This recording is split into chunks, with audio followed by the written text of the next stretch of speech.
How to create a folder on Microsoft OneDrive. Hello guys, so in today's video I'm going to show you how to create a folder easy and fast.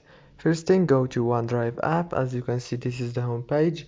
Now all what you have to do is simple. Go to the top corner, click on this little icon here.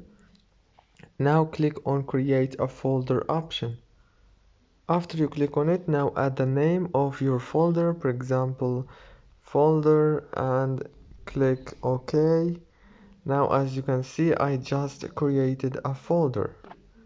And now if this video was helpful, please don't forget to like and subscribe. See you later and thank you so much.